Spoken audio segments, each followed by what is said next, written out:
Hi friends, Shilpa veg recipes ಚಾನಲ್ಗೆ ಸ್ವಾಗತ. ಇವತ್ತು ನಾನು ಕಡಿಮೆ ಮಸಾಲೆ ಬಳಸಿ ಹೂಕೋಸಿನ ಪಲಾವ್ ಮಾಡೋದು ಹೇಗೆ ಅಂತ ತೋರಿಸ್ತಾ ಇದ್ದೀನಿ.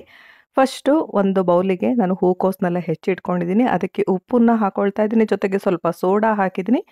ನೆಕ್ಸ್ಟು ಚೆನ್ನಾಗಿ ಕುದೀತಾ ಇರುವಂತಹ ನೀರನ್ನು ಹಾಕಿ ಇದನ್ನು ಮಿಕ್ಸ್ ಮಾಡಿಬಿಟ್ಟು ಇದನ್ನು ಮುಚ್ಚಿಡ್ತಾ ಇದ್ದೀನಿ. ಒಂದು ಅರ್ಧ ಗಂಟೆ ಮುಚ್ಚಿಟ್ರೆ ಸಾಕು. ಇದು ಚೆನ್ನಾಗಿ ಕ್ಲೀನ್ ಆಗುತ್ತೆ. ಇದರಲ್ಲಿ ಏನಾದರೂ ಹುಳಗಳಿದ್ರೆ, ಕಸ ಇದ್ದರೆ ಎಲ್ಲ ಕೂಡ ಹೊರಗೆ ಬರುತ್ತೆ. ಈಗ ಒಂದು ಅರ್ಧ ಗಂಟೆ ಆಗಿದೆ. ಈಗ ನಾನು ಇದನ್ನು ನೀರೆಲ್ಲ ಬಸ್ದು ಇಟ್ಕೊಳ್ತಾ ಇದ್ದೀನಿ. ಜೊತೆಗೆ ನಾನು ತಣ್ಣೀರಲ್ಲಿ ಇನ್ನೊಂದೆರಡು ಸಲ ಈ ಹೂಕೋಸನ್ನ ತೊಳೆದು ಇಟ್ಕೊಳ್ತಾ ಇದ್ದೀನಿ. ನೆಕ್ಸ್ಟ್ ಈಗ ಅಕ್ಕಿ ತೊಗೊಂಡಿದ್ದೀನಿ. ನಾನಿಲ್ಲಿ ಮಾಮೂಲಿ ಸೋನಾ ಮಸೂರಿ ಅಕ್ಕಿನೇ ತೊಗೊಳ್ತಾ ಇದ್ದೀನಿ. 1 ಲೋಟದಷ್ಟು ಅಕ್ಕಿ ತೊಗೊಂಡಿದ್ದೀನಿ. ಈಗ ನೀರು ಹಾಕಿ ಇದನ್ನು ಒಂದು 2 ರಿಂದ 3 ಸಲ ಅಕ್ಕಿನ ತೊಳೆದು ಇಟ್ಕೊಳ್ಬೇಕು.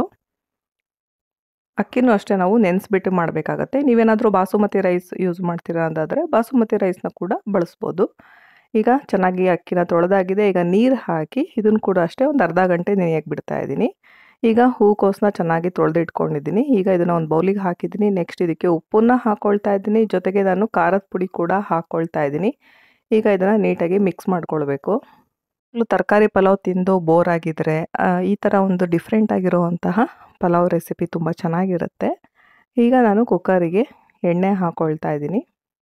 ನೆಕ್ಸ್ಟ್ ಇದ್ರ ಜೊತೆಗೆ ತುಪ್ಪ ಕೂಡ ಹಾಕ್ಕೊಳ್ತಾ ಇದ್ದೀನಿ. ಎಣ್ಣೆ ತುಪ್ಪ ಮಿಕ್ಸ್ ಮಾಡಿ ಮಾಡಿದ್ರೆ ಟೇಸ್ಟ್ ತುಂಬ ಚೆನ್ನಾಗಾಗುತ್ತೆ. ನೆಕ್ಸ್ಟು ಸಾಸಿವೆ ಹಾಕ್ಕೊಳ್ತಾ ಇದ್ದೀನಿ, ಜೀರಿಗೆ ಹಾಕಿದ್ದೀನಿ. ಜೊತೆಗೆ ಪಲಾವ್ ಎಲೆ ಒಂದೆರಡು ಹಾಕ್ಕೊಳ್ತಾ ಇದ್ದೀನಿ, ಚಕ್ರ ಮಗ್ಗು ಹಾಕಿದ್ದೀನಿ. ನೆಕ್ಸ್ಟ್ ಒಂದೆರಡು ಚಕ್ಕೆ ಪೀಸ್ನ ಹಾಕ್ಕೊಂಡಿದ್ದೀನಿ. ನೆಕ್ಸ್ಟ್ 2 ಏಲಕ್ಕಿ, ಹಾಗೆ ಒಂದು 3 ರಿಂದ 4 ಲವಂಗ ಹಾಕಿದ್ದೀನಿ. ಸ್ವಲ್ಪ ಕಲ್ಲು ಹೂವು ಹಾಕ್ಕೊಳ್ತಾ ಇದ್ದೀನಿ. ನೆಕ್ಸ್ಟು 7 ರಿಂದ 8 ಕಾಳುಮೆಣಸನ್ನು ಕೂಡ ಹಾಕ್ಕೊಳ್ತಾ ಇದ್ದೀನಿ. 2 ಈರುಳ್ಳಿನ ಉದ್ದುದ್ದವಾಗಿ ಕಟ್ ಮಾಡಿ ಹಾಕಿದ್ದೀನಿ. ಈರುಳ್ಳಿ ಹಸಿ ಸ್ಮೆಲ್ ಹೋಗಲ್ಲಿವರೆಗೆ ಸ್ವಲ್ಪ ಫ್ರೈ ಮಾಡ್ಕೊಳ್ಬೇಕು. ನೆಕ್ಸ್ಟ್ ಇದಕ್ಕೆ ಸ್ಪ್ರಿಂಗ್ ಆನಿಯನ್, ಈರುಳ್ಳಿ ಹೂವು ಅಂತಾರಲ್ಲ, ಅದನ್ನು ಹಾಕ್ಕೊಳ್ತಾ ಇದ್ದೀನಿ. ಒಂದು 3 ಹಸಿಮೆಣಸಿನ್ಕಾಯಿನ ಕಟ್ ಮಾಡಿ ಹಾಕ್ಕೊಂಡಿದ್ದೀನಿ. ನೆಕ್ಸ್ಟ್ ಇದಿಷ್ಟನ್ನು ಹಾಕಿದ್ಮೇಲೆ ಮತ್ತೆ ಫ್ರೈ ಮಾಡಬೇಕು. ನಂತರ ಹೂಕೋಸನ್ನ ಏನು ಉಪ್ಪು ಖಾರ ಹಾಕಿ ಇಟ್ಟಿದ್ದೆ ಅಲ್ಲ, ಅದನ್ನು ಕೂಡ ಹಾಕ್ಕೊಂಡು ಫ್ರೈ ಮಾಡ್ಕೊಳ್ತಾ ಇದ್ದೀನಿ. ಎಣ್ಣೆಯಲ್ಲಿ ಹೂಕೋಸು ಚೆನ್ನಾಗಿ ಬಾಡಬೇಕು, ಚೆನ್ನಾಗಾಗತ್ತೆ ಟೇಸ್ಟು.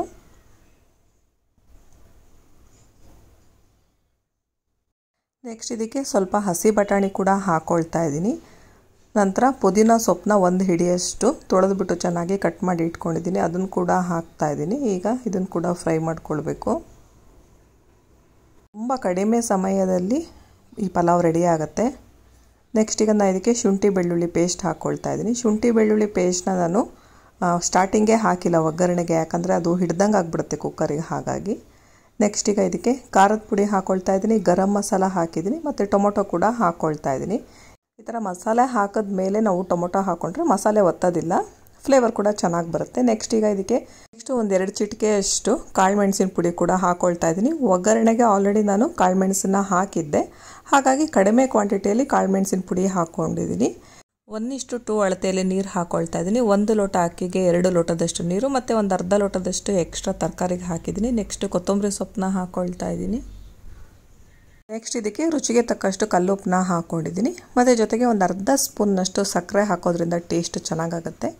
ಈಗ ನೆಕ್ಸ್ಟ್ ನಾನು ಅಕ್ಕಿ ಏನು ತೊಳೆದಿಟ್ಕೊಂಡಿದ್ನಲ್ಲ, ಅದನ್ನು ಕೂಡ ಹಾಕ್ಕೊಳ್ತಾ ಇದ್ದೀನಿ. 1:2 ಅಳತೆಯಲ್ಲೇ ನೀರು ಹಾಕಬೇಕು. ಒಂದು ಅರ್ಧ ಲೋಟ ಜಾಸ್ತಿ ಹಾಕಿದ್ರೂ ಪರವಾಗಿಲ್ಲ ತರಕಾರಿ ಎಲ್ಲ ಬೇಯೋದಕ್ಕೆ, ಬಟ್ ತುಂಬ ಜಾಸ್ತಿ ಹಾಕಬಾರ್ದು, ತುಂಬ ಕಡಿಮೆ ಕೂಡ ನೀರು ಹಾಕಬಾರ್ದು. 1:2 ಅಳತೆಯಲ್ಲಿ 1 ಲೋಟ ಅಕ್ಕಿಗೆ 2 ಲೋಟ ನೀರು ಹಾಕಬೇಕು.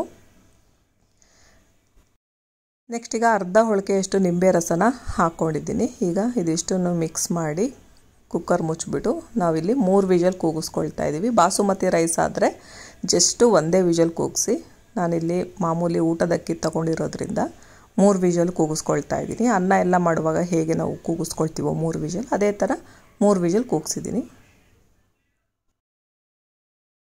ಈಗ 3 ವಿಷಲ್ ಆಗಿದೆ. ನಾನು ಸ್ಟವ್ ಆಫ್ ಮಾಡ್ಕೊಳ್ತಾ ಇದ್ದೀನಿ. ಒಂದು 10 ನಿಮಿಷ ರೆಸ್ಟ್ ಮಾಡೋದಕ್ಕೆ ಬಿಡಬೇಕು. ಒಂದು 10 ನಿಮಿಷ ಆದಮೇಲೆ ಕುಕ್ಕರ್ ತೆಗಿತಾ ಇದ್ದೀನಿ. ನೋಡ್ತಾ ಇರ್ಬೋದು ಎಷ್ಟು ಚೆನ್ನಾಗಾಗಿದೆ ಅಂತ. ಉದ್ರುದ್ರಾಗೂ ಆಗಿದೆ, ಚೆನ್ನಾಗಿ ಕೂಡ ಆಗಿದೆ. ತುಂಬ ಲೈಟಾಗಿ ಮಾಡಿದ್ದೀನಿ, ಜಾಸ್ತಿ ಮಸಾಲೆ ಎಲ್ಲ ಬಳಸಿಲ್ಲ. ಇದನ್ನು ಮೊಸರು ಬಜ್ಜಿ ಜೊತೆ ನಾನು ಸರ್ವ್ ಮಾಡ್ತಾ ಇದ್ದೀನಿ. ನೀವು ಕೂಡ ಒಮ್ಮೆ ಈ ರೆಸಿಪಿನ ಮಿಸ್ ಮಾಡದೆ ಟ್ರೈ ಮಾಡಿ. ಈ ವಿಡಿಯೋ ಇಷ್ಟ ಆದರೆ ಲೈಕ್ ಮಾಡಿ, ಶೇರ್ ಮಾಡಿ, ಹಾಗೂ ಸಬ್ಸ್ಕ್ರೈಬ್ ಮಾಡಿ. Thank you friends.